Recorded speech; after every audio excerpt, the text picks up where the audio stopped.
गलवान घाटी में भारत चीन के बीच तनाव के बाद भारत सरकार ने चीन को सबक सिखाने की पहल कर दी है। भारत सरकार ने 59 चीनी ऐप को बंद कर दिया है। इसी मुद्दे पर बातचीत करेंगे। हमारे साथ साइबर बिट से साइबर एक्सपर्ट राकेश खरवाल जी हैं। राकेश जी, स्वागत है आपका पंजाब केसरी ग्रुप में। बहुत बहुत धन्यवाद, मुझे बुलाने के लिए बहुत बहुत शुक्रिया आपका। थैंक यू सर, आपका भी। 59 ऐप बंद किए गए हैं। एक बड़ा झटका है चीनी सरकार को, क्योंकि उन पर आरोप ये लगा था कि ये डाटा लीक करते हैं, चीनी गवर्नमेंट को या अदर गवर्नमेंट्स को हिंदुस्तानियों का डाटा भेज रहे हैं। क्या कहना चाहेंगे आप? बिल्कुल ये सही बात है और ये काफ़ी दिनों से ये अटकलें चल रही थी मीडिया पे भी और बाकी जगहों पे कि चाइना में जितनी भी चाइना की ऐप्स हैं, इनका जो भी डेटा होता है वो सब चाइना की गवर्नमेंट के साथ शेयर होता है और वहाँ के लॉस भी वैसे हैं। जो भी चाइनीज़ कंपनीज हैं उनको बाय लॉ गवर्नमेंट के साथ डेटा शेयर करना है और ये काफ़ी दिनों से चल रहा था। मिनिस्ट्री के भी नोटिस में था कि बहुत टाइम से काफ़ी कुछ ये एप्लीकेशंस जो हैं बहुत सारा डेटा कलेक्ट कर रही हैं और ज़रूरत से ज़्यादा कलेक्ट कर रही हैं। तो इसके ऊपर काफ़ी दिनों से बातचीत हो भी रही थी और निर्णय हो नहीं रहा था। हो सकता है ये मौका मिला इस वक्त जो बॉर्डर पे जो चल रहा है उसकी वजह से अब भारत ने सोचा कि थोड़ा सा हम एग्रेसिव हो जाएं और ये बहुत बढ़िया पहला कदम है और मेरे हिसाब से ये बहुत ज़रूरी और आवश्यक कदम है। तो बार बार खबरें ये आ रही थी कि चीन भारत में साइबर हमला कर सकता है।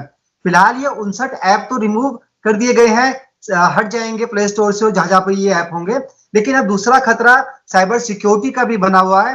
हिंदुस्तान की गवर्नमेंट भी अलर्ट कर रही है। जो टेक्नीशियन है, जो साइबर से जुड़े हुए लोग हैं, वो भी बार बार ये कह रहे हैं कि चीन अपनी नापाक हरकतों को अंजाम देने के लिए साइबर हमला भी कर सकता है। आपसे जानना चाहेंगे, साइबर हमला क्या है, हमारे दर्शकों को समझाइए और किस तरह से होता है। जरूर, ये बहुत अच्छा सवाल पूछा आपने। इनफैक्ट साइबर हमला जो है ये एक वॉर की तरह नहीं है कि जो एक बार होता है, ये एक लगातार प्रयास होता है। और अगर आप देखोगे जो अभी वॉरफेयर है, पहले 3 डायमेंशन होते थे वॉर के, जल स्थल और नभ। हर हर हर हर देश की यही 3 सेनाएं होती थी जो जल स्थल और नभ में हमारी सुरक्षा करती थी। बट पिछले कुछ दशकों में 2 पहलू और जुड़ गए हैं। एक तो स्पेस जुड़ गया है because of satellite communications and all that. Space में भी काफ़ी कुछ आपको प्रिकॉशंस और तैयारी करनी पड़ती है। उसके अलावा साइबर वॉरफेयर को हम 5th डायमेंशन ऑफ वॉर कहते हैं अब। सो साइबर वॉरफेयर एक बहुत बड़ा पहलू हो गया है जिसमें हर कोई ऑफेंसिव और डिफेंसिव स्ट्रैटेजीज पे काम करता है और चाइना ने बहुत सालों से उसके ऊपर लीड ली हुई है और वो काफ़ी एग्रेसिव है। उनकी पूरी एक यूनिट है उनके इसमें जो सिर्फ साइबर वॉरफेयर पे ही फोकस करती है। और पिछले कुछ महीनों में जब से ये बॉर्डर पे टेंशन बढ़ी है, चाइना ने अपनी गतिविधियां बहुत बढ़ा दी हैं।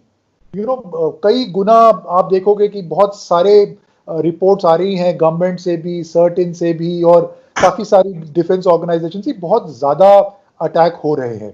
कोशिश ये होती है साइबर वॉरफेयर में कि किसी तरह उनके जो क्रिटिकल इंफ्रास्ट्रक्चर है उनके अंदर पेनिट्रेट करके उनमें घुसकर उनको किसी तरह कंट्रोल किया जाए ताकि एन वक्त पे, युद्ध के वक्त पे काफ़ी डैमेज किया जा सके। फॉर एग्जाम्पल, आप पावर सेक्टर है, आप किसी पावर सेक्टर को ही बंद कर दो रिमोटली, तो आप सोचो सारी कम्युनिकेशन सिस्टम, सारी वॉरफेयर सिस्टम्स सब रुक जाती हैं। बैंकिंग सेक्टर हो गया, टेलकोस हो गए, ये सब जगह एक पूरा का पूरा एक जाल होता है जिसमें ये सारी चीज़ों को ये कंट्रोल करना चाहते हैं, घुसना चाहते हैं। इससे कई तरीके होते हैं और ये जो एप्स की जो आपने शुरुआत में सवाल पूछा, ये भी एक तरीका है इंफॉर्मेशन गैदरिंग का कि आप बहुत सारी information, trade secrets, confidential information और बैंकिंग की जैसे आप बात कर रहे हो, इसमें बहुत सारी इंफॉर्मेशन आप पता कर लेते हो पासवर्ड्स के थ्रू, बैंक्स के इंफ्रास्ट्रक्चर्स में घुस के, उनके स्विचेस, राउटर्स को कॉम्प्रोमाइज करके। तो ये एक बहुत बड़ा तरीका है जो दुनिया में अब ये इनफैक्ट बहुत इंपॉर्टेंट पहलू हो गया है किसी भी युद्ध का। अब युद्ध सिर्फ सीमा पे नहीं होती है, युद्ध कई डायमेंशंस पे होती है और साइबर वॉरफेयर एक बहुत अहम हिस्सा है ओवरऑल वॉर स्ट्रेटजी का। माना जाए कि पहला युद्ध भारत ने जीत लिया है साइबर वार का, क्योंकि भारत ने खुद पहल की है। 59 ऐप जिस तरह से रिमूव किए गए हैं, वो एक चीन को सबक सिखाने वाला कदम भारत सरकार की तरफ से उठाया गया है। जो आपने भी कहा कि ऐप्स के थ्रू भी सेंध लगाई जा सकती थी, क्योंकि जब हम कोई ऐप इंस्टॉल करते हैं तो वो हमारी प्राइवेसी से जुड़ी हर चीज की परमिशन ले लेता है। फिर चाहे हमारे कॉन्टैक्ट नंबर हो, टेक्स्ट मैसेज हो, वीडियो कॉल, वीडियो, हर चीज को वो एक्सेप्ट कर लेता है। बिल्कुल सही कहा आपने। और क्योंकि इसके अलावा भी बहुत सारे मैलवेयर और ये इंस्टॉल हो जाते हैं जिसमें आपके सोशल मीडिया के पासवर्ड्स हो गए, बैंकिंग पासवर्ड्स हो गए, ये सब पता करना बहुत आसान हो जाता है इन ऐप्स के जरिए। मैं ये कहूंगा कि ये बहुत अच्छा पहला कदम है। सिर्फ ऐप्स बैन करने से साइबर वॉरफेयर खत्म नहीं हो जाएगा, ये इनफैक्ट और बढ़ेगा, क्योंकि और बहुत से तरीके हैं। ऐप्स तो एक तरीका था आपके सिस्टम्स में घुसने का, बट और बहुत सारे, साइबर वॉरफेयर बहुत कॉम्प्लिकेटेड कॉन्सेप्ट है। और अगर आप पिछले एक आध महीने की अंडरवर्ल्ड में भी हलचल देखोगे तो बहुत सारी डिस्कशंस हो रही हैं इंडियन एसेट्स को लेकर, किस तरह से, कौन कौन से एसेट्स पे किस तरह से घुसना है, क्या करना है, और ये इंफॉर्मेशन बहुत तरीकों से मिल भी जाती है।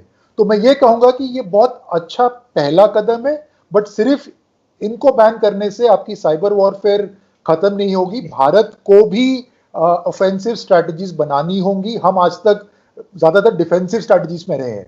हमें भी घुसना होगा उनके देशों में, और उनके उनके एसेट्स को जानना होगा और समझना होगा, और उनके डिप्लॉयमेंट्स को समझना होगा। सो भारत को भी एक ऑफेंसिव साइबर स्ट्रैटेजी की ओर बढ़ना होगा। जी, राकेश जी, एक सवाल ये है कि ऐप तो लोगों की जेब में होते हैं, मोबाइल फोन में होते हैं, जिनसे हम लोग डायरेक्ट जुड़े होते हैं। आपने कहा कि साइबर वॉर सरकारी सिस्टम के अंदर भी घुस सकता है, पावर सेक्टर, बैंकिंग सेक्टर, हमारे जो आर्म से जुड़े हुए सेक्टर हैं वहां भी अपनी सेंध लगा सकता है। और आपने ये भी कहा कि अब भारत सरकार को आक्रामक रुख अपनाना पड़ेगा चीन और पाकिस्तान जैसे जो दुश्मन मुल्क है उनके खिलाफ।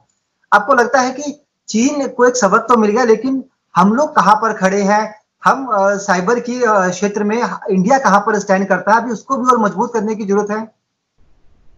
मैं इनफैक्ट साइबर क्षेत्र से पिछले 15-16 सालों से जुड़ा हुआ हूं, और मेरी बहुत सी चर्चा भी होती रहती है मिनिस्ट्रीज के साथ भी, कॉरपोरेट्स के साथ भी, प्राइवेट सेक्टर के साथ भी। और सबसे बड़ी बात यह है कि ये जो साइबर सेक्टर है ये बहुत तेजी से बदल रहा है।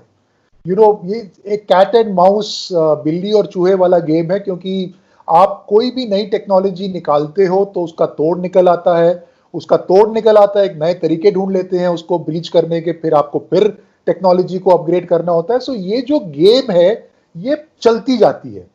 भारत समहाउ किसी तरह से हमेशा रिएक्टिव मोड में रहा है। हम जब कुछ हो जाता है, हादसा हो जाता है, घटना घट जाती है, तब हम अपने डिफेंसेस को स्ट्रेंथन करते हैं। हमें इस स्ट्रैटेजी को चेंज करके, और मैं मानता हूं कि पिछले 4-5 सालों में, या ये कह लो कि 8-10 सालों में काफी कोशिश भी हुई है भारत की ओर से प्रोएक्टिव होने के लिए, क्योंकि साइबर सिक्योरिटी जो गेम है ये अब रिएक्टिव नहीं चल सकती। आपके यहाँ इम्पैक्ट हो गया, दुर्घटना हो गई, ब्रीच हो गया, आपका डेटा जा रहा है, फिर आप एप्लीकेशंस को बैन कर रहे हो। ये जो स्ट्रैटेजी है इसको प्रोएक्टिव करना होगा।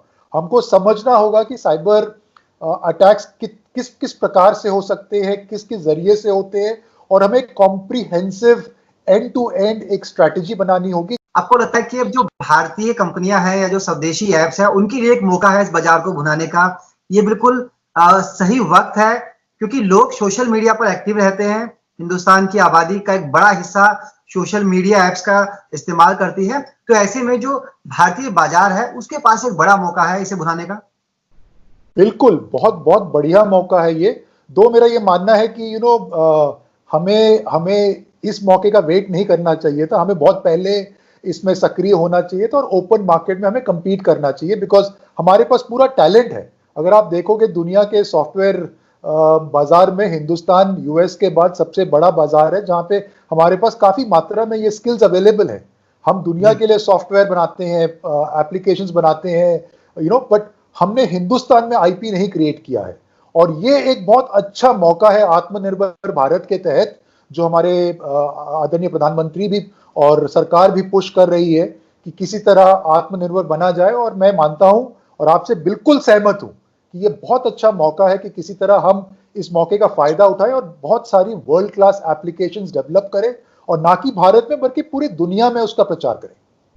चलिए, बहुत अच्छी जानकारी आपने दी कि चीनी ऐप के हटने के बाद भारतीय बाजार में स्वदेशी ऐप के लिए एक अच्छा मौका है। इस मौके को भुनाना चाहिए। इसके साथ साथ चीन किस तरह से साइबर हमला कर सकता था और भारत ने जो पहल की है, तो पहले पड़ाव पर, पहले ही पायदान पर भारत ने चीन को मुंह तोड़ जवाब दिया है उसके ऐप को अनइंस्टॉल करवाकर। बहुत बहुत शुक्रिया राकेश जी, बातचीत के लिए आपका धन्यवाद। धन्यवाद आपका भी बहुत बहुत, मुझे बुलाने के लिए बहुत बहुत धन्यवाद।